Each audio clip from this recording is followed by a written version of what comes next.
we go. Test, test, test. Good afternoon, NABJ, and welcome to a conversation with former President Donald Trump.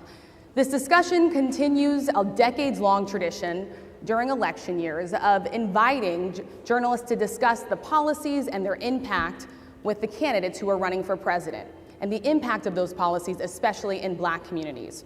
Former Presidents George W. Bush, Barack Obama, and Bill Clinton have attended the NABJ conventions either as presidents or as presidential candidates in past years. NABJ is currently in conversation with Vice President Kamala Harris's team to schedule a Q&A either in person or virtually in September. As journalists, we use opportunities like these both to inform our reporting, but also to help voters understand the choices that they face in a consequential and historic election year. NABJ has partnered with PolitiFact to fact-check this conversation in real time. You can access that feed on social media using the hashtag NABJFactCheck. Again, the hashtag is NABJFactCheck. We have a lot to get to, and we do not want to waste any time, so let's bring out the former President of the United States, the Republican nominee for president, former President Donald Trump.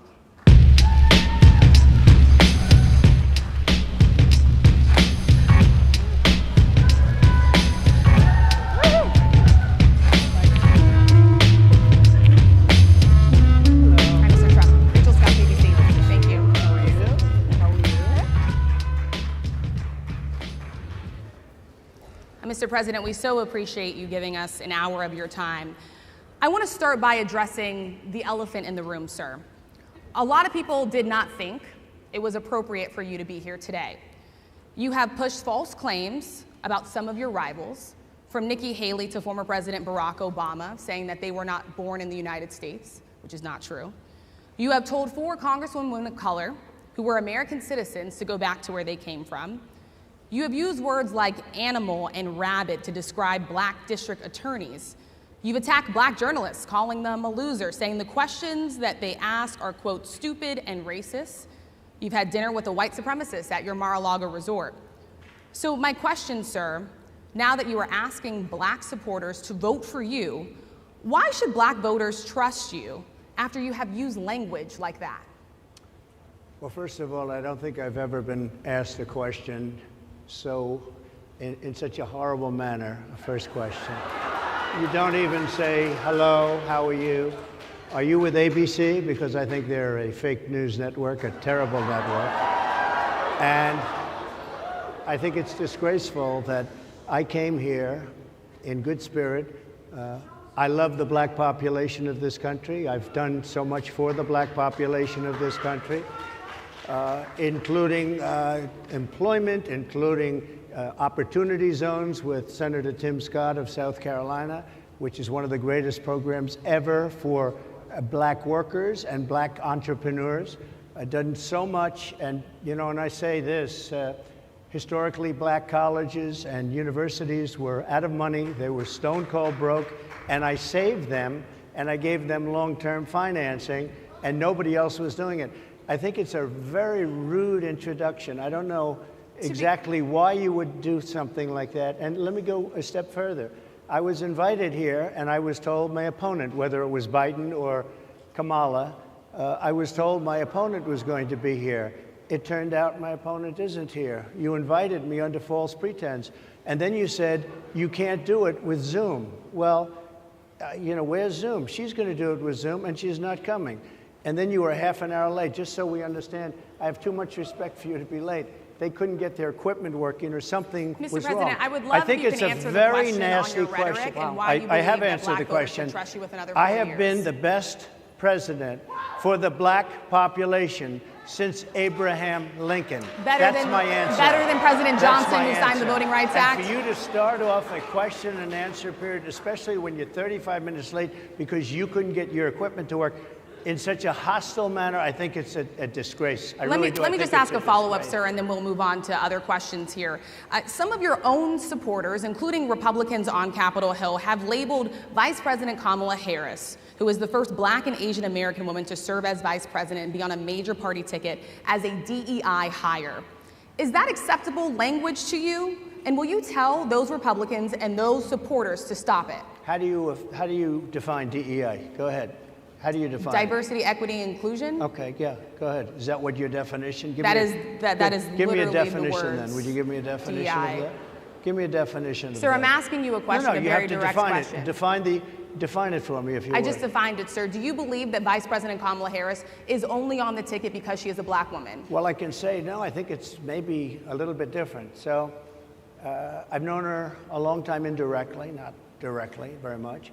And she was always of Indian heritage, and she was only promoting Indian heritage. I didn't know she was black until a number of years ago when she happened to turn black, and now she wants to be known as black. So I don't know, is she Indian or is she black? She is always But you know identified as what? a black woman. I She went to a respect either historically black one. college. I respect either one, but she obviously doesn't, because she was Indian all the way, and then all of a sudden she made a turn and she became a black person. Just to be clear, sir, do And you I believe think, that I think she is somebody should look into that too when you ask continue in a very hostile, nasty tone. It's a direct question, sir. Do you believe that Vice President Kamala Harris is a DEI hire, as some I Republicans really don't have know. said? I mean, I really don't know. Could be.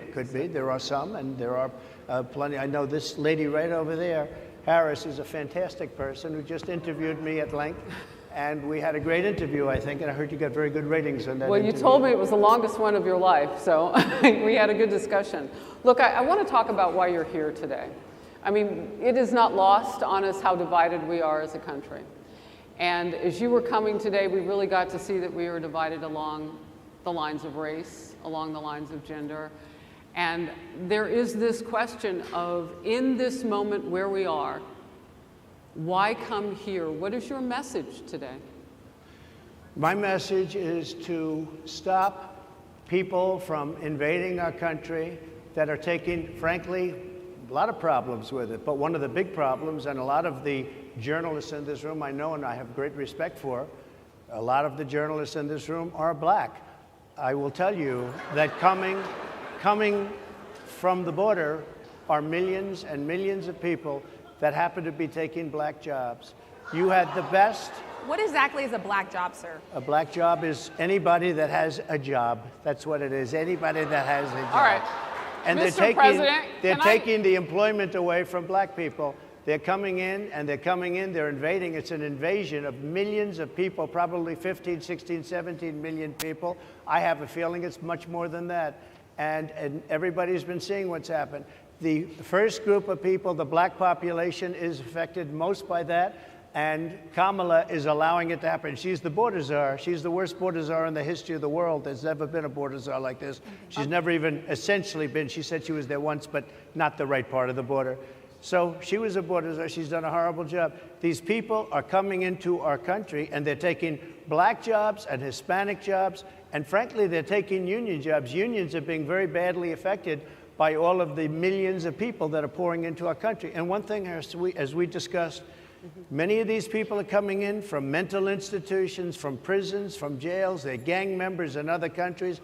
Other countries are setting loose their prisoners. They're opening up their prisons and their mental institutions, and they're taking their bad people, drug dealers, gang members, and they're bringing them into the United States. And by the way, their crime rate is going down, and our crime rate is going to be a disaster. Mr. President, I want to get into how you address some of the issues with black communities. And I say that plural because we live in communities of color that are different. We're not all the same. We don't vote the same. We don't think the same. True. It's not monolithic.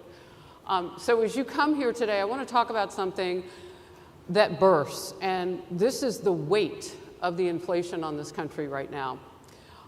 The nonprofit Money Management International recently released data from its mid-year analysis that we have found a 52% rise in people who are seeking counseling for being in credit debt.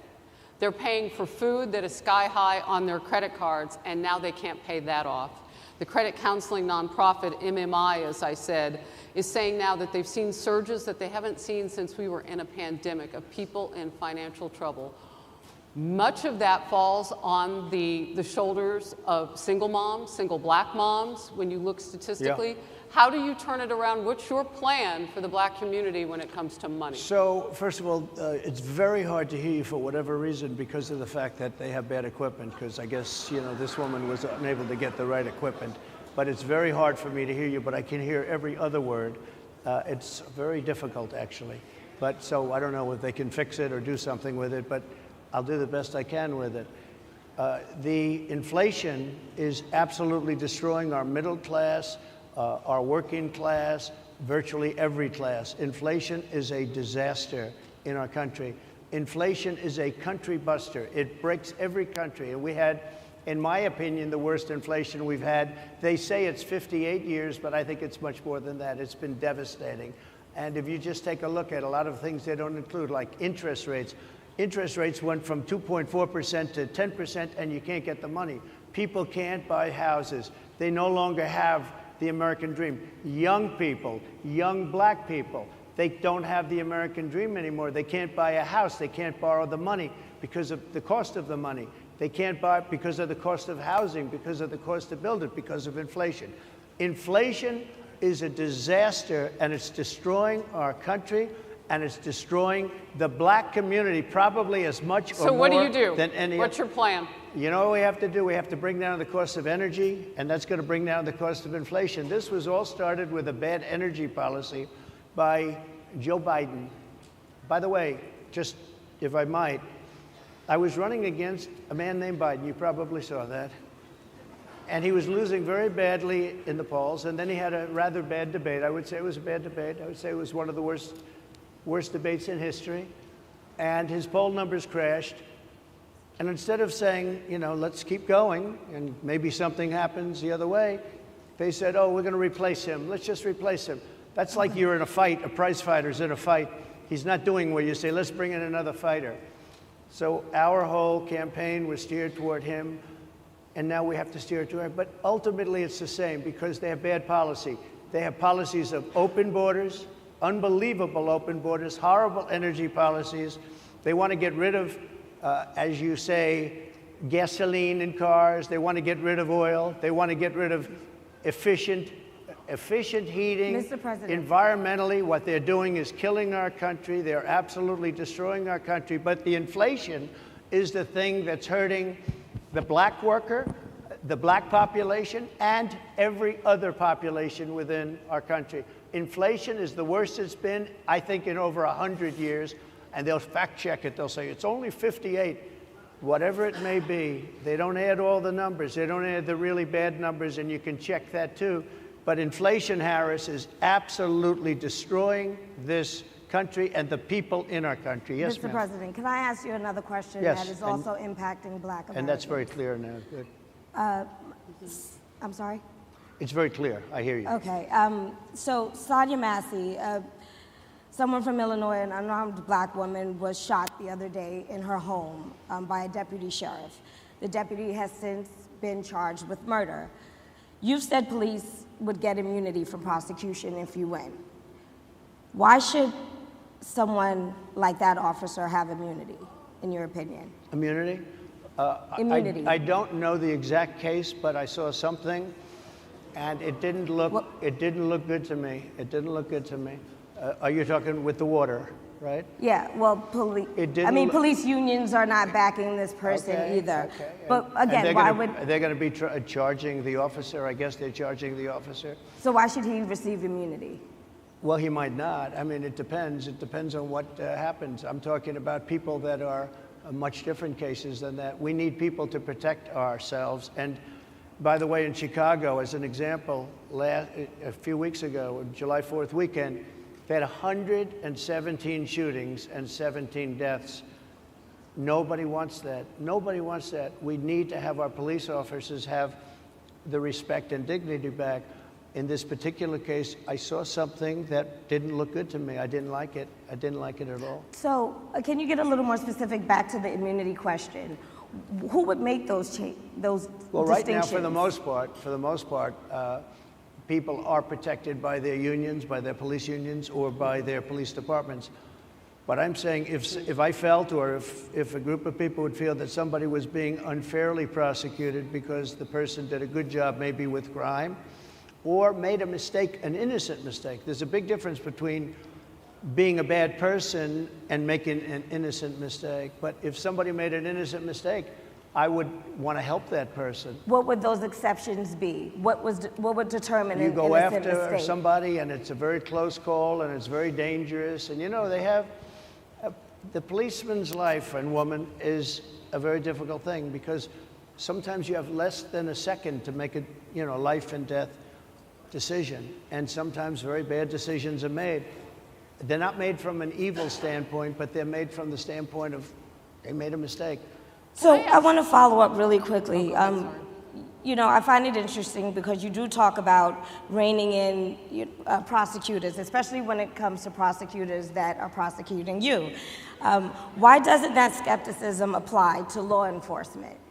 Well, I've been prosecuted because I'm a political opponent of two people that have weaponized our justice system. I've been prosecuted. I just won the big case in Florida. Everyone said that was the biggest case. That was the most difficult case. And I just won it. Now, Biden has a similar case, except much worse. I was protected under the Presidential Records Act. Biden wasn't, because he wasn't president at the time. And he had 50 years worth of documents. And they ruled that he was incompetent, and therefore he shouldn't stand trial. And I said, isn't that something? He's incompetent, and he can't stand trial, and yet he can be president. Isn't that nice? Mr. President, but they released him on the basis that he was incompetent. They said he had no memory, and he was a nice old guy, but he had no memory, and therefore we're not going to prosecute him. I won the case, and it got very little publicity. I didn't notice ABC doing any publicity on it, George. We cover you extensively, sir. I'd love to move over on to different topics. I didn't notice you do any publicity on it at all. I won the case, the biggest case. This is an attack on a political opponent. I have another one where sir, I have a hostile judge. We have you for a limited time, sir. I'd love to move on to different topics. Excuse you, you're the one that held me up at 35 minutes, just so you understand.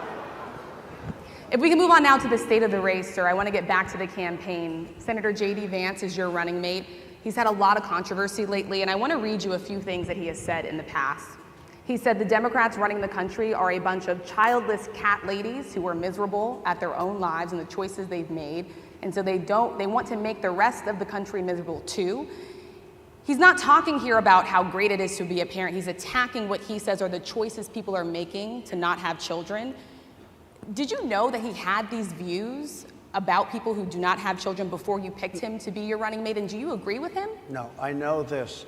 He is very family-oriented, and he thinks family is a great thing. That doesn't mean he thinks that if you don't have a family, it's not. I know people with families. I know people with great families. I know people with very troubled families. And I also know people with no families. They didn't meet the right person. Things happen.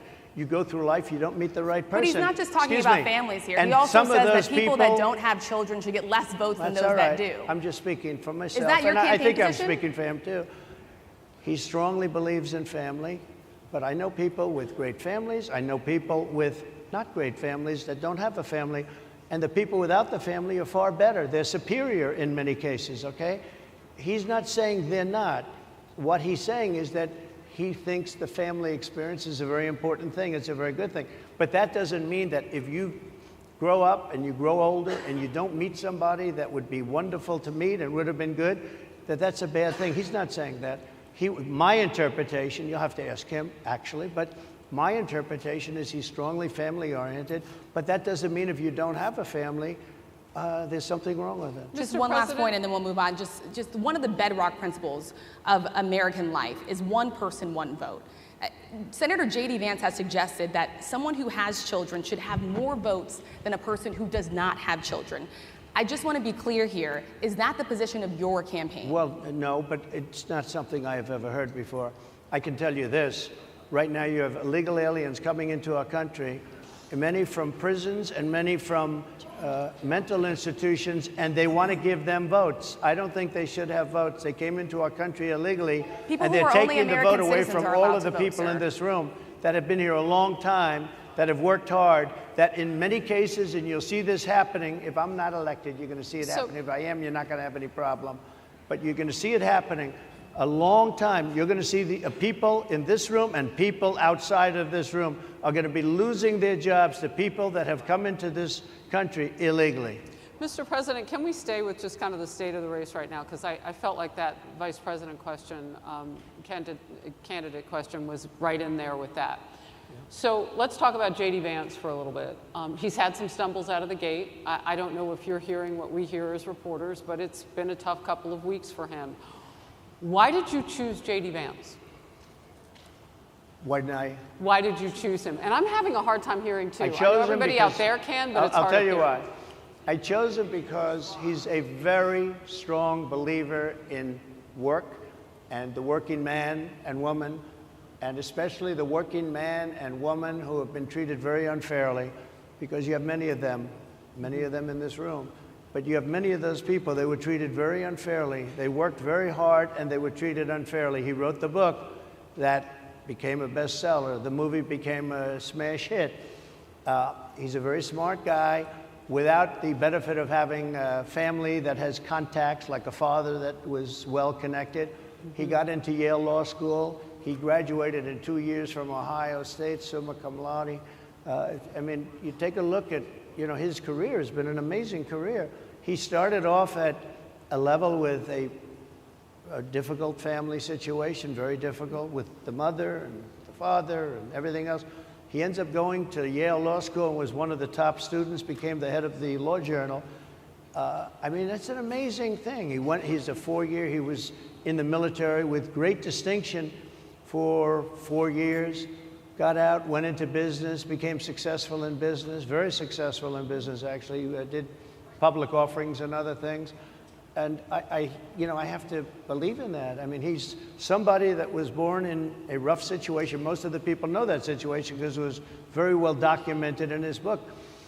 And I have a lot of respect for somebody that can get into Yale and become one of the best students in Yale, that meets a young woman at Yale who was also outstanding, and they get married, they have a beautiful family, but he had he's made himself an amazing life. He then goes to Ohio, lives in Ohio, and he had my endorsement. That helped. But he wins the Senate. He becomes a United States Senator. So he's a United States Senator.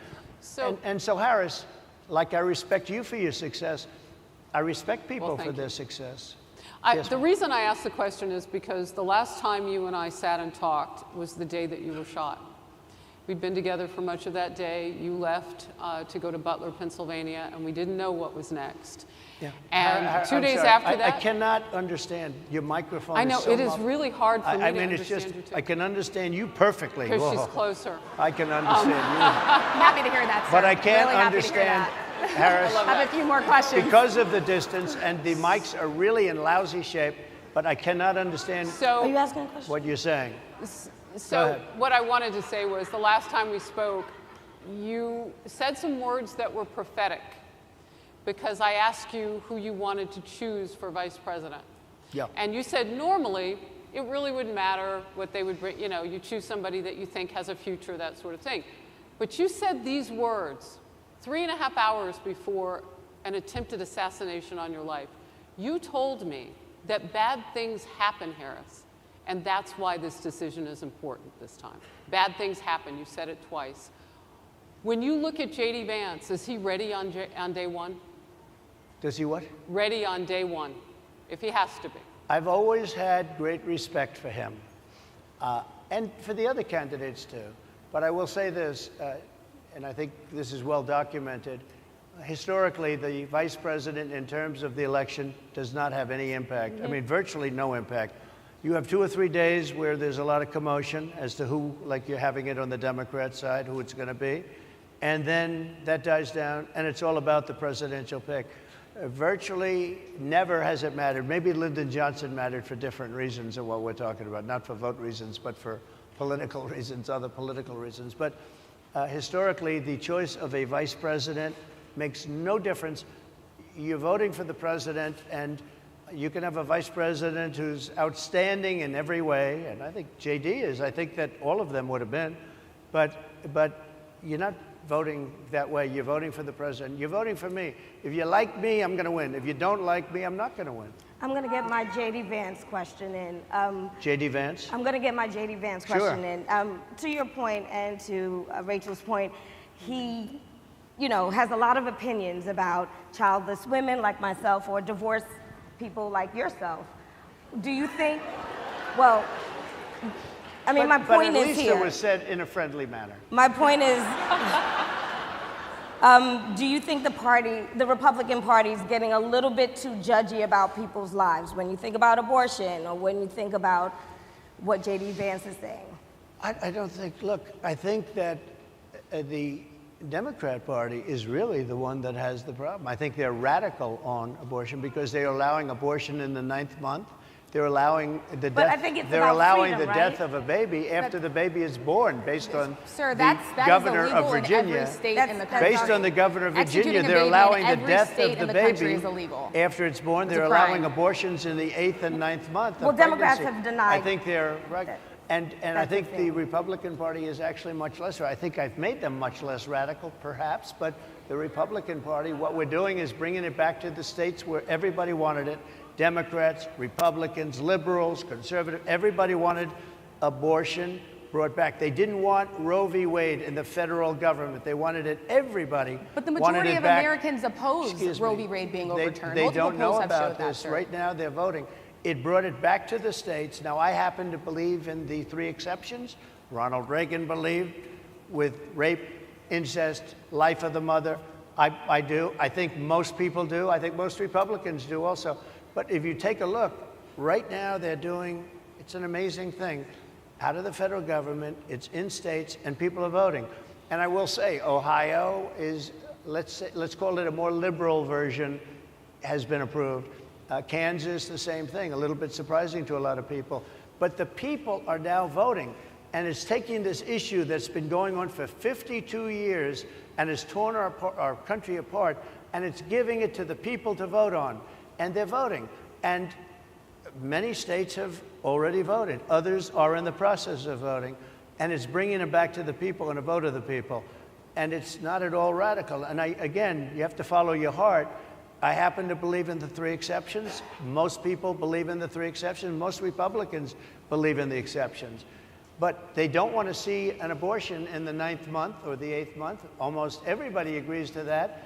And they certainly don't want to see, in the case of the governor of Virginia, the former governor, I might add, who said, we set the baby aside and then we decide what to do. Meaning, what do? We execute the baby. That's a radical, horrible position. And some people want that. I don't want it. Most people don't. Thank you. Can I just pivot really quickly to another question about, you brought up health, Harris.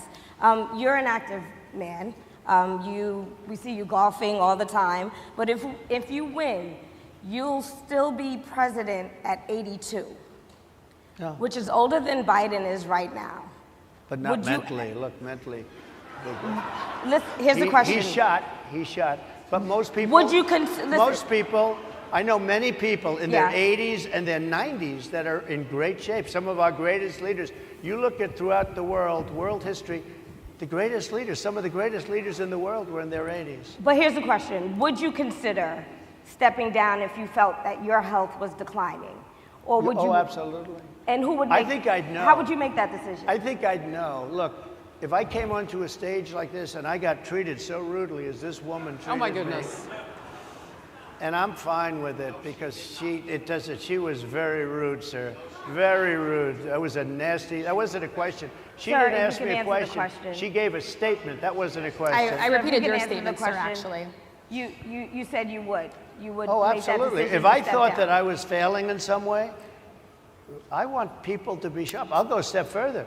I want anybody running for president to take an aptitude test, to take a cognitive test. I think it's a great idea. And I took 2 of them and I aced them. Well, I took 2 of them. But let me ask you. Yeah. I would like to have people running for president, and I don't mean because they're 75 or 85. I think anybody running, I'd like to do it. People say it's not constitutional. I would like to have something passed where you can do it. I think we should know. I mean, I've watched what's happened in the last couple of years under this gentleman, and our country is a mess. We have inflation. We have the millions of people falling in. We have Afghanistan, which was the worst, most embarrassing moment in the history of our country. What he has done to our country, and her too, What they've done to our country, she has been a horrible vice president. She's considered the worst vice president in the history of our country. Don't mean to President- interrupt you, but would you consider taking the cognitive test Mr. President, I would love to and do make it. it public? Well, I've already taken 2 of them, but I'll do it again. Mr. I President, suggested- how do Not you your president. intend to... I suggested, Harris, that let's take one. I said, Joe and I will go and take a cognitive test. Now, I'd do it with her, too. I would do it with her also. You know what? She failed her law exam. She didn't pass her law exam, so maybe she wouldn't pass the cognitive test. Mr. Are President, you saying she wouldn't pass? Just to be clear, I'm just giving you the facts. to be clear, you don't think I'm Harris just would how do you giving you the intend, facts. and She and didn't look, pass her bar exam, and she didn't think she would pass it, and she didn't think she was going to ever pass it. And I don't know what happened. Maybe she passed it. I She guess did pass it. There's a She man did- over she here. did I in think fact he pass must it. work for Mr. her. President, I would love to ask you about January 6th. You've called yourself the candidate of law and order. When Time Magazine asked you if you would consider pardoning all the rioters, you said, yes, absolutely. Sure. You called them patriots.